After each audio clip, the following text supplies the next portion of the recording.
पंचायत उपनिर्वाचन पई प्रकाश पाइला विज्ञप्ति। जून 23 रे पंचायत उपनिर्वाचन हेबो।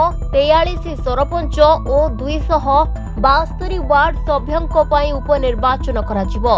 तेबे आसंता काली सकाळ 10टारे ब्लॉक पंचायत और निर्दिष्ट वार्ड रे नोटिस जारी हेबो। आसंता 26, 28, 29, 30 और 31 तारीख दिन 11 अपराह्न 3टा पर्यंत नामांकन पत्र दाखल हेबो। सरपंच पाई ब्लॉक ऑफिस एवं वार्ड मेंबर प्रार्थी पंचायत ऑफिस रे निज निजर प्रार्थी पत्र दाखल करिवे। जून 2 रे नामांकन पत्र जांच परे योग्य प्रार्थी तालिका प्रकाश पाइबो। आसंता जून 4 तारीख अपराह्न 3टा पर्यंत नामांकन प्रत्याहार पई समय धार्य करा जायछि। तापरे पंचायत ऑफिस रे चूड़ांत प्रार्थी तालिका प्रकाश पाइबो। जून 23 तारीख सकाळ 7टारू अपराह्न 1 पर्यंत मतदान केन्द्र रे भोट ग्रहण हेबो।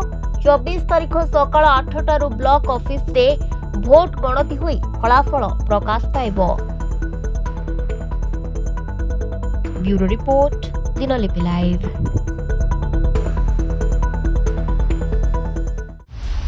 दिनलिपि लाइव को एबे ही लाइक, शेयर, सब्सक्राइब करंतु।